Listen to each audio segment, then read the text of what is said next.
Hoy es 1 de mayo y en la mayoría de países en el mundo se celebra el Día del Trabajador o el Día de los Trabajadores, como se llama también en algunas otras partes.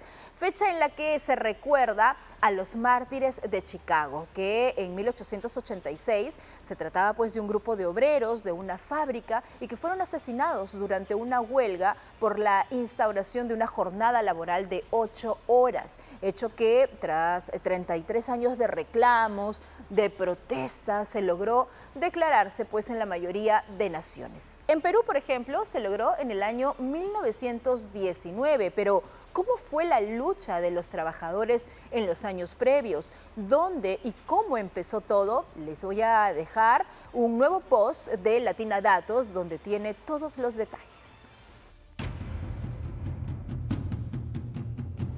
Hace casi un siglo y medio, el reclamo de obreros y trabajadores era el mismo en casi todo el mundo. Una jornada laboral de 8 horas.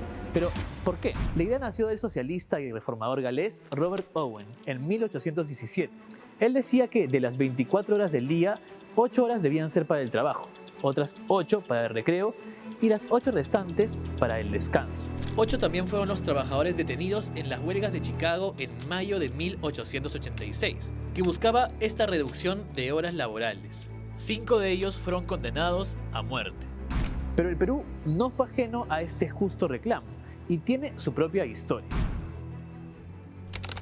Lo que están viendo es una de las primeras protestas de trabajadores en el país, en mayo de 1904, en el puerto del Callao. Eran los estibadores y trabajadores portuarios quienes reclamaban mejores condiciones laborales. En ese año, la vida industrial del país se forjaba de manera caótica y desordenada.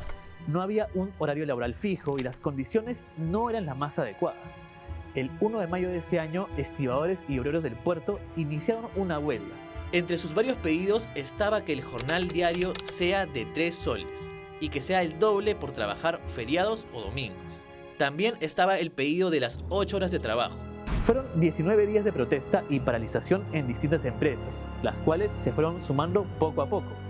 Lamentablemente, también hubo incidentes. En el último día se detuvo a varios jornaleros y otro terminaría perdiendo la vida por un impacto de bala en la pierna. Se llamaba Florencio Aliaga y según muchos historiadores fue la primera víctima en la historia de los conflictos sociales urbanos en el Perú de ese siglo. Su funeral fue todo un acontecimiento significativo para el movimiento.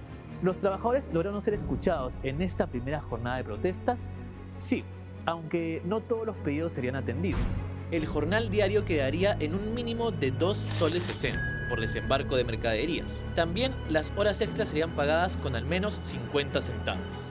La jornada de 8 horas recién sería realidad 9 años después, el 10 de enero de 1913, durante el gobierno de Guillermo Billinghurst. Pero solo para los trabajadores del muelle en el Callao. Las protestas no habían parado hasta entonces. 2 años antes se había convocado un gran paro nacional que duró varios días de abril, tomándose varias calles de la capital. Todo nació por los trabajadores textiles de Vitarte, a quienes se sumaron luego gremios de panaderos como el mítico sindicato La Estrella del Perú. Ha pasado más de un siglo desde estas luchas y primeras conquistas laborales en Perú. Pero, ¿qué problemas seguimos arrastrando? Hay cifras que nos deben llamar la atención, como la informalidad.